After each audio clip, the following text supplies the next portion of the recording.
আসসালামু আলাইকুম, welcome back to my channel Chandni's kitchen. আজকের পর্বে আপনাদের সাথে শেয়ার করব পূর্বাঞ্চলের ঐতিহ্যবাহী সাদা চাপটি রেসিপি। শীত তো প্রায় চলে আসলো, শীত মানেই তো সাদা চাপটি দিয়ে হাঁসের মাংস খাওয়ার ধুম। আজকে সাদা চাপটি দিয়ে হাঁসের মাংস যারা বেশি পছন্দ করে আজকের রেসিপি তাদের জন্য। আজকে আমি একদম সহজ প্রসেসগুলো আপনাদের সাথে শেয়ার করব। আপনাদের আর বাইরে কিনে খেতে যেতে হবে না, বাসায় কিন্তু ঝটপট বানাতে পারবেন। শীতকালে গরম গরম সাদা চাপটি সাথে হাঁসের মাংস, আহা খেতে কি মজা! তো আজকের ভিডিও আপনাদের আশা করি অনেক ভালো লাগবে। একটা লাইক দিয়ে শুরু করুন। আর আজকে যারা আমার ভিডিওতে নতুন তারা অবশ্যই চ্যানেলটিকে সাবস্ক্রাইব করে আমার ছোট্ট ফ্যামিলির সদস্য হয়ে যাবেন। পাশে থাকা বেল আইকনটি অবশ্যই প্রেস করে দিবেন যাতে আমি ভিডিও ছাড়ার সঙ্গে সঙ্গে নোটিফিকেশন আপনাদের কাছে গিয়ে পৌঁছায়। তো আপনারা দেখতে পাচ্ছেন সাদা চাপটি কতটা সুন্দর হয়েছে। তো আমি প্রথমে নিয়ে নিচ্ছি ভাতের চাল আপনারা নিয়ে নেবেন। আর এর মধ্যে আমি দিয়ে দিব পোলার চাল, যার কারণে বাইরে যখন আপনারা চাপটি খেতে যান চাপটি থেকে খুব সুন্দর একটা ফ্লেভার আসে। তো ফ্লেভারটাই হচ্ছে পোলার চাল। আপনারা ভাতের চালের সাথে পোলার চাল দিয়ে দিবেন। ভাতের চাল যতটুকু পরিমাণে দিবেন তার 3 ভাগের 1 ভাগ দিয়ে দিবেন পোলার চাল। এখন আমি এই চালগুলো খুব ভালোভাবে ধুয়ে নিব, ধুয়ে ভিজিয়ে রাখবো 5 থেকে 6 ঘন্টা, তারও বেশি রাখতে পারেন, কোনো সমস্যা নেই। এই চাপড়ি পিঠা বিশেষ করে সন্ধ্যার পরে খেতে কিন্তু দারুণ লাগে। তো বাইরে গিয়ে খেতে আসলে মজাটাই অন্যরকম। তবে যদি আমরা স্বাস্থ্যসম্মতভাবে খেতে চাই তাহলে বাসায় বানিয়ে খাওয়াটাই ভালো। তো চাল আমি ভিজিয়ে রেখেছি। তো এই দেখুন আমি এই চালগুলো ব্লেন্ড করে নিব। তো আপনি দেখতেই পাচ্ছেন চালগুলো কিন্তু ভিজে ফুলে একদম ভাতের মতো হয়ে গিয়েছে।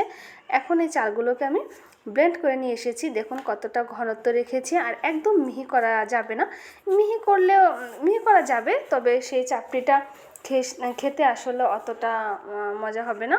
তো এখন আমি এখান থেকে অর্ধেকটা গুলিয়ে নিব, বাকিটা রেখে দিব। তো আমি দিয়ে দিলাম লবণ। তো এই দেখুন আমি অর্ধেকটা গুলিয়ে নিয়েছি, রেখে দিয়েছি বাকিটা।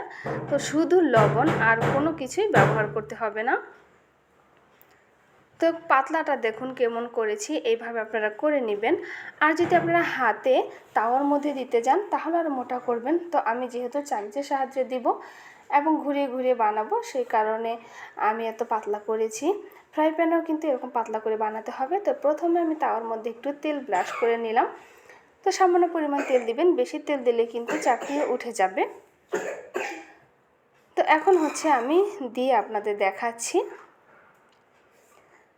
আমি 1.5 চামচ দিয়ে দিলাম। এখন আমি কড়াইটা আর কি তাওয়াটা ঘুরিয়ে দিব, গোল একটা রুটির শেপ করে নেব। পাতলা চাপড়ি খেতে কিন্তু দারুণ লাগে। তো যারা মোটা পছন্দ করেন তারা মোটা করে বানাতে পারেন, তবে মাংসের সাথে কিন্তু পাতলাটাই বেশি ভালো লাগে। এটা শুধু যে হাঁসের মাংস দিয়ে খেতে হবে তা না, আপনারা ভর্তা, মুরগির মাংস সব কিছুর সাথে কিন্তু খাওয়া যায় এই চাপটি। তো আমি 2 মিনিট ঢাকনা দিয়ে ঢেকে রেখেছিলাম। ঢাকনা উঠিয়ে এবং তারপরে উল্টে দিলাম। তো দেখুন কতটা সুন্দর হয়েছে। তো এইভাবে কিন্তু আপনারা খুব সহজেই এই সাদা চাপটি বানিয়ে নিতে পারবেন। আপনাদের বোঝার সুবিধার্থে আমি আরও একটি চাপটি আপনাদের বানিয়ে দেখাচ্ছি।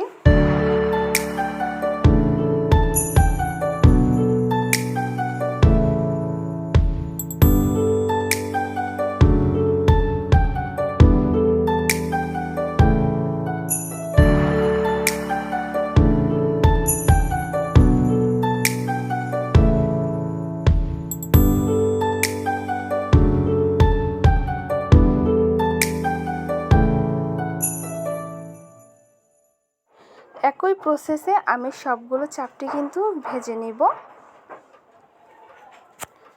তো আশা করি আমার এই আজকের ভিডিও আপনাদের অনেক ভালো লেগেছে।